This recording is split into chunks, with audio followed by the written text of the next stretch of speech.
The last our इस नाम से 1991 में हॉलीवुड में फिल्म बन चुकी है, 2006 में फिल्म बन चुकी है, 2014, फिर 2017 और 2021 में भी इस द लास्ट आवर के अलावा एक कोई द लास्ट आवर का दूसरा पार्ट भी रिलीज हुआ है।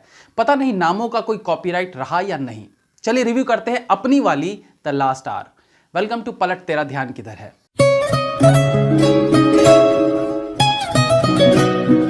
नॉर्मली हमारे यहाँ के फिल्म मेकर्स जब भी हॉलीवुड फिल्मों जैसा कुछ नया एक्सपेरिमेंट करना चाहते हैं तो maybe lack of vision या लैक ऑफ क्रिएटिविटी या कुछ ना कुछ ऐसी कमी रह जाती है जिसके कारण यहाँ की फिल्में हॉलीवुड के फिल्म बनाने के विजन के करीब तक भी नहीं पहुंच पाती। और नतीजा ये होता है कि ऑडियंस को ना तो प्योर बॉलीवुड मसाला फिल्म देखने को मिल पाता है और ना ही हॉलीवुड वाला एक्सपीरियंस। तो ऐसी फिल्मों को अक्सर नकार दिया जाता है। लेकिन अब समय बदल चुका है। आज हमारी फिल्म इंडस्ट्री में ऐसे क्रिएटिव लोग एंटर कर चुके हैं जिनकी दूर की सोच, जिनका फिल्म बनाने का पैशन हमें हॉलीवुड के काफी करीब ले आया है। और नो डाउट इसमें मलयालम, तमिल, तेलुगु फिल्मों का भी बड़ा योगदान है। जैसे साउथ में बनी है टाइम मशीन, 24, 2.0। इन फिल्मों की बात इसलिए कर रहा हूं कि ये वेब सीरीज भी कहीं ना कहीं हॉलीवुड वाली सोच के साथ बनाई गई है। और मैं कहना चाहूंगा काफी हद तक वेब सीरीज मेकर इसमें कामयाब भी रहे हैं। इस वेब सीरीज को हम टाइम ट्रैवल थीम भी कह सकते हैं, साइंस फिक्शन भी कहा जा सकता है और थ्रिलर तो है ही। कहानी बेस्ड है नॉर्थ ईस्ट राज्य में, जहां पर मुंबई का पुलिस ऑफिसर आरूप की पोस्टिंग होती है, जिसे निभाया है संजय कपूर ने। यहां आते ही वो एक हत्या की इन्वेस्टिगेशन में लग जाता है और इसी दौरान उसकी मुलाकात होती है देव से, जिसे निभाया है कर्मा तकापा ने।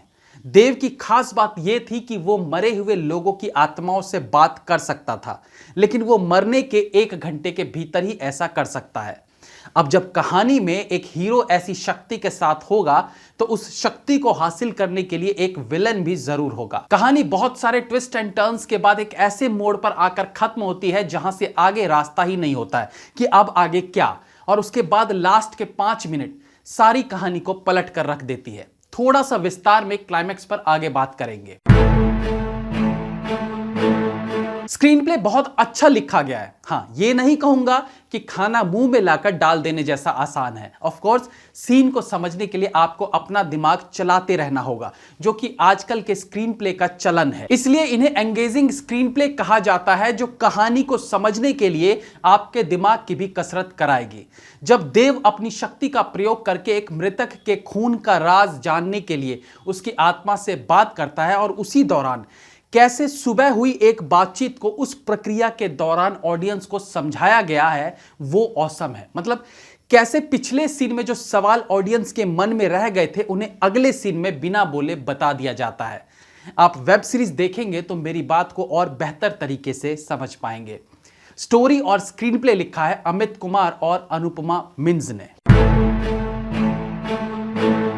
अगेन वेब सीरीज का डायरेक्शन किया है अमित कुमार ने, जो ना केवल फिल्म का स्क्रीन प्ले राइटर भी है बल्कि प्रोड्यूसर और एग्जीक्यूटिव प्रोड्यूसर भी है। डायरेक्शन में भी अमित कुमार ने अपने जलवे बिखेरे हैं। देखिए, जब आप एक स्क्रीन प्ले राइटर भी हो तो डायरेक्शन आपके लिए आसान हो जाता है।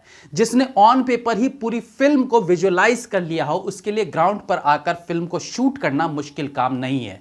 तो जाहिर सी बात है कि डायरेक्शन में भी अमित कुमार ने हर डिपार्टमेंट पर अपनी पैनी नजर रखी और हर किसी से मन मुताबिक काम निकलवा लिया है।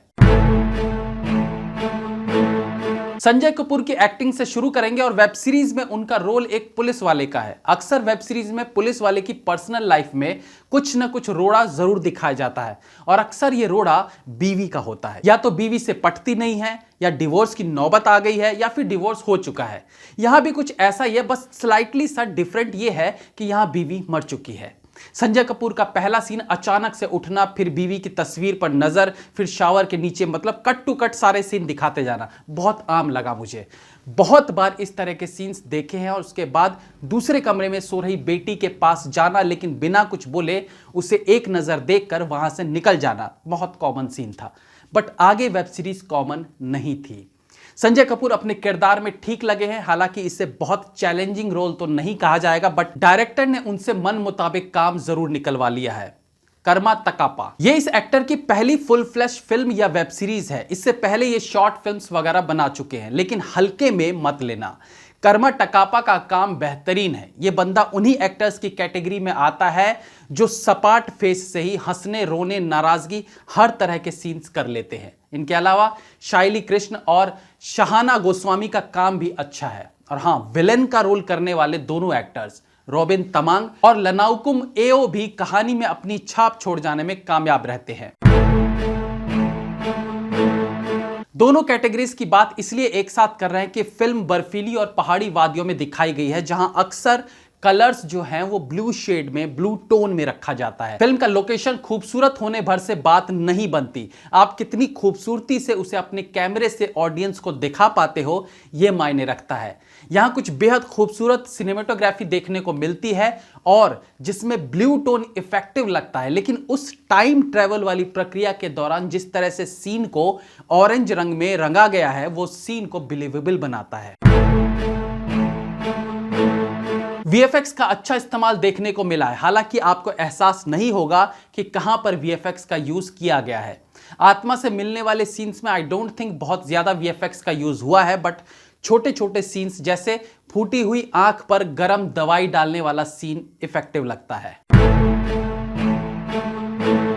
क्योंकि यह फिल्म नॉर्थ ईस्ट पार्ट में बेस्ड है, उस हिसाब से बैकग्राउंड म्यूजिक में थ्रिलिंग म्यूजिक के साथ साथ कुछ एक जगह यहां के लोकल इंस्ट्रूमेंट्स के साउंड का इस्तेमाल भी फील किया जा सकता है। अगर वो इंस्ट्रूमेंट उसी एरिया के हैं तो ये फिल्म मेकर्स की अच्छी सोच थी कि इसे बीजीएम के तौर पर वेब सीरीज में यूज किया जाए। खैर, वेब सीरीज अच्छी है, कहीं पर भी बोर होने का मौका नहीं देती है, बट हां, क्लाइमेक्स मुझे लगता है और बेहतर हो सकता था।